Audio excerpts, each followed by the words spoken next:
Big question mark is the future, of course, and a new kind of normal for all those living along the water.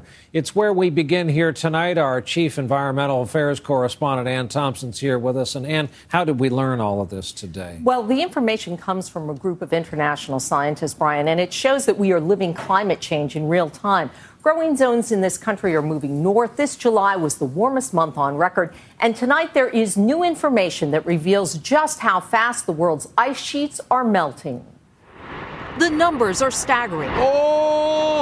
344 billion metric tons of ice melting in Antarctica and Greenland a year, the weight of more than 1 million Empire State Buildings. The alarming findings published today in the journal Science from a team of international researchers who looked at the data gathered over the last 20 years, creating what they say is the most accurate picture of melting.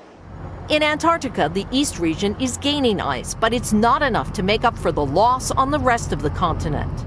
In Greenland, a record 97% of the ice sheet thawed this July, as shown here in red. Today, it is losing ice 5 times faster than in the early 1990s. The faster speeds that we're seeing in Greenland are not going to slow down.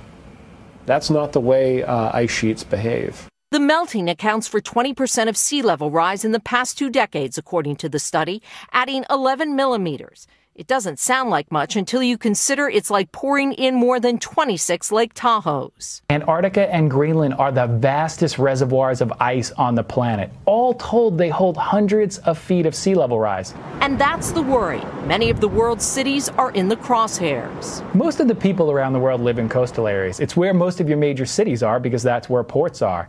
And they are at sea level. So even small changes in sea level rise can displace millions of people. Look at what could happen to cities on the East Coast. This could be the impact of 5 feet of sea level rise. This is 25 feet, which some experts say could happen in just a few centuries. Today, New Jersey and New York are still recovering from the punishing effect of Sandy, a storm fueled by higher seas. In Greenland, photographer Jim Baylog used time-lapse cameras to record the melting 5 years ago. I want to show people the reality of what's happening. What he found here and around the world is now the subject of the documentary Chasing Ice. Oh my God. The net effect is that more ice is going into the ocean as it's speeding up. Confirmed by the results of today's study.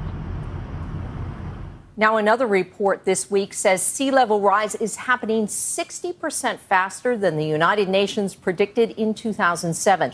This is all critical information because more than half of all Americans live within 50 miles of the coastline. Brian? A bracing bunch of numbers today. Ann Thompson leading us off tonight. Ann, thanks.